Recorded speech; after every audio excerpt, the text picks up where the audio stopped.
let's bake ourselves a treat. What you've been mixing. 네, 반갑습니다. 도도튜브입니다. 도도튜브 구독자님들 새해 첫 즐거운 주말 보내고 오셨나요? 2022년 첫 출근하시는 분들도 많으실 텐데요. 오늘 하루도 활기차고 행복하게 보내는 하루 되시길 바랍니다.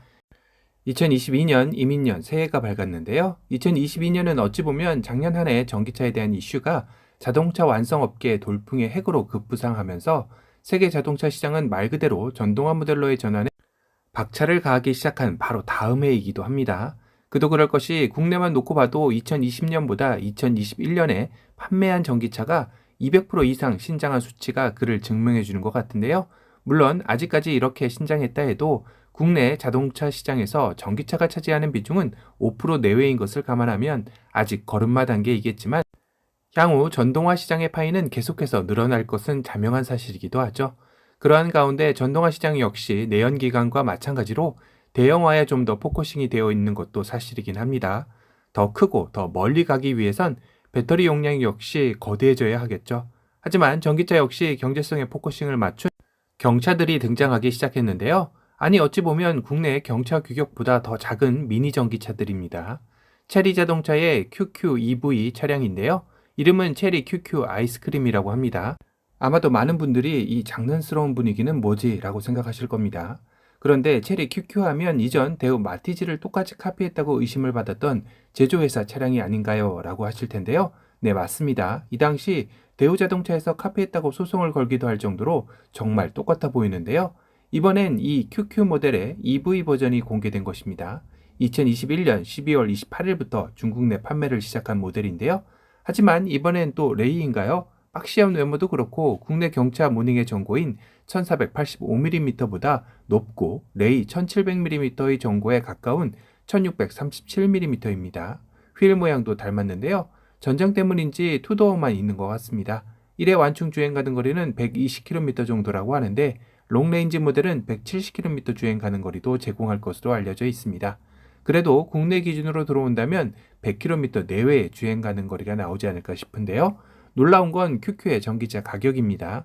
엔트리 시작가는 560만원 정도, 최상위 트림은 820만원 정도인데요. 뭐 이리 가격이 저렴해 하실 겁니다. 이는 중국 내 가격만 그러할 듯하고 만약 해외로 수출된다면 현지화에 맞춰야 하기에 가격은 상승할 것으로 보여집니다.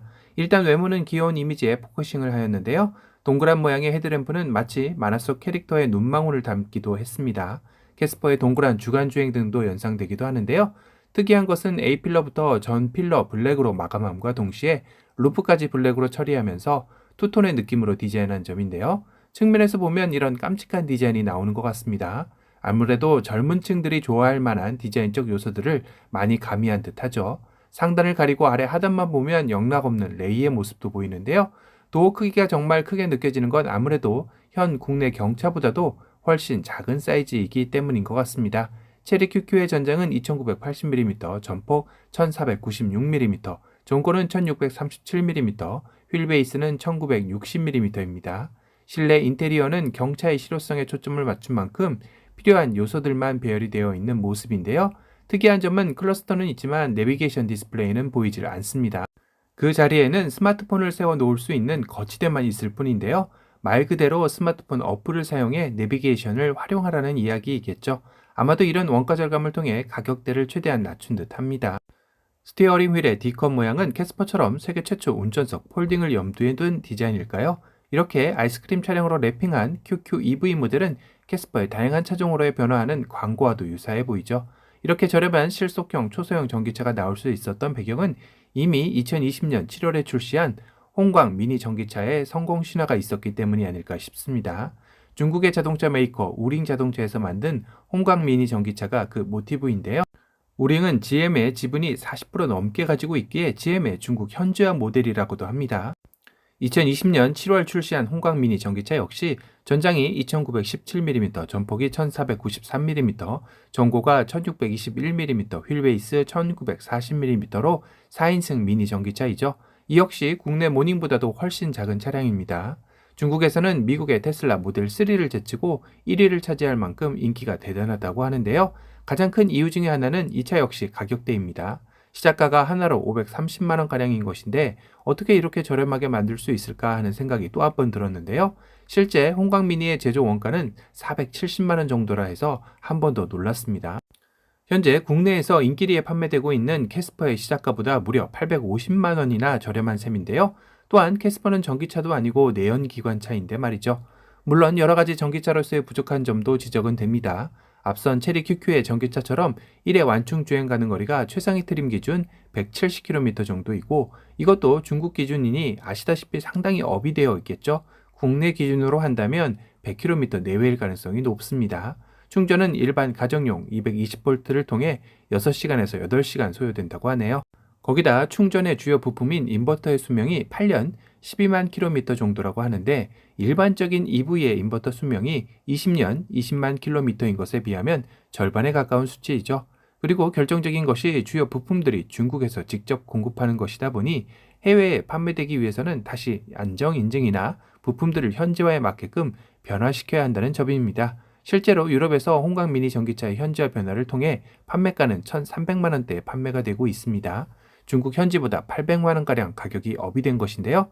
그래서 국내 업계에서는 만약 홍광미니 전기차가 국내에서 판매가 된다면 최소 1,500만 원대에서 2,000만 원 중반대 이상에 판매될 가능성이 높다고 내다보고 있습니다. 실제로도 국내 한 업체에서 수입해 판매 가능성도 있다는 얘기가 들리고 있긴 한데요. 다만 저 가격대라면 국내에서 살 사람이 과연 몇이나 있을까 싶기도 하네요. 현재 캐스퍼 국내 경차 시장에 인기를 다시금 불을 지폈다 하더라도 크기도 현 캐스퍼보다 훨씬 작으며 주행 가는 거리 역시 100km 내외라면 정말 중국에서처럼 500만 원대의 저렴한 가격이 아니라면 국내에 연착륙하기란 쉬워 보이지는 않습니다. 국내 역시 캐스퍼 EV의 모델 소식도 들려오고 있기에 국내에서 또 한 번 경차의 EV 모델들의 열기가 뜨거워질 것으로 보이네요. 오늘은 경차 시장에도 전동화 모델로의 전환 속도가 점점 불이 지펴질 것 같은 미니 전기차에 대한 소식을 전달해 드렸습니다. 오늘 영상이 도움이 되셨다면 도도티브 구독 알람 설정 부탁드리고요. 또 다른 신차 소식으로 찾아뵙겠습니다. 지금까지 도도티브였습니다. 감사합니다. 이 모든 시승 방식이 가능한 첫 번째 케이스. 캐스퍼가 새로운 케이스를 만든다. 케이스 바이 캐스퍼. 2열 접고 1열과 2열 사이 늘리고 동승석과 2열 접고 운전석이 접히는 새로운 케이스가 나타났다. 어떻게 쓸지는 케바캡. 캐스퍼가 새로운 케이스를 만든다. 케이스 바이 캐스퍼.